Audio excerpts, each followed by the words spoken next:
ఈ మోడల్ని కూడా వాళ్ళ ఫ్యామిలీని కూడా వేధించారు. అందులో బలవంతంగా ఐపీఎస్ని కూడా ఇన్వాల్వ్ చేసి గవర్నమెంట్లో కీలకమైనటువంటి వ్యక్తులు కార్యకలాపాలు చేశారన్న ఒక ప్రచారం కూడా జరుగుతుంది సార్. ఇది మీ దృష్టికి వచ్చిందా? వస్తే అలాంటి చర్యలు ఉండిపోతున్నాయి సార్. అంటే మీరు ఇప్పుడు చెప్పారు ఐపీఎస్ల గురించి కూడా. ఐపీఎస్ఏ కాదు, డే బై డే ఆ స్టోరీలు ఏంటంటే మీకు ఏమనిపించింది? బాధ అనిపించలేదా? వాళ్ళ బిహేవియర్స్, ఆ స్టోరీస్ అవి విన్నప్పుడు అసహ్యం లేదా? Never I heard all these things in my life. In politics ఎప్పుడో ఒక చిన్న ఇది వస్తే అది పెద్ద స్కాండల్గా ఊహించుకున్నాం ఒకప్పుడు. ఇప్పుడు యూజువల్ అయిపోయినాయి. పార్టీలు మాట్లాడరు, ఆ పార్టీ ప్రెసిడెంట్ మాట్లాడరు. ఏం నాకు ఈరోజు నిన్న మా వాళ్ళు ఏదో చిన్న పనులు చేశారంటే I'm very serious about it. నా ఇమేజ్, నా క్రెడిబిలిటీ, మా పార్టీ విశ్వసనీయత, I'm thinking seriously. I want to talk to them very frankly.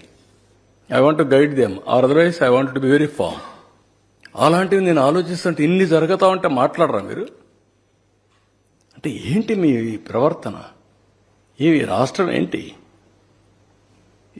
ఏంటి ప్రపంచంలో మీరు చెప్పండి. ఇటీవల కాలంలో అపోజిషన్లో ఉంటే వాళ్ళ ఎమ్మెల్యేలు, ఎమ్మెల్సీలు, వాళ్ళ క్యారెక్టర్స్ అవన్నీ వస్తా ఉంటే are you not feeling ashamed of it?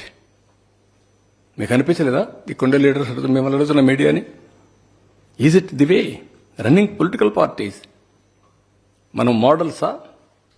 మనం ఆదర్శమా? ఇదే మనం నేర్పించే సమాజానికి?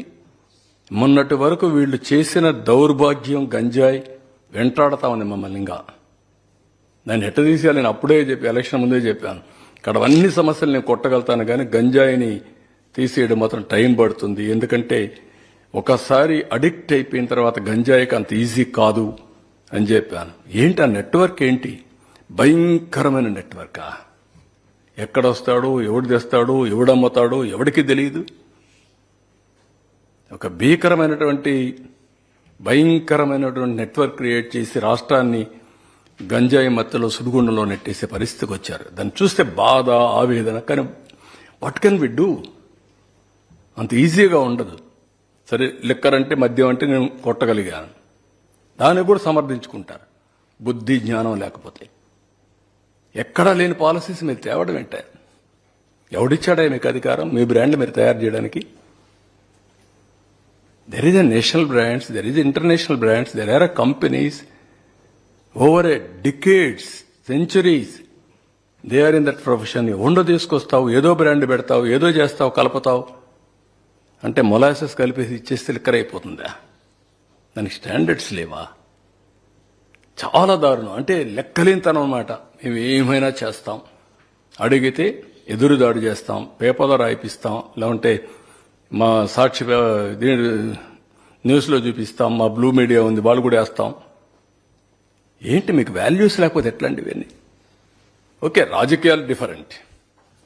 You may like my ideas, my ideology, you may not like. But there is a policy. There is some ethics. Minimum ethical standards లేకుండా రాజకీయాలు చేయడం ఏంటండి?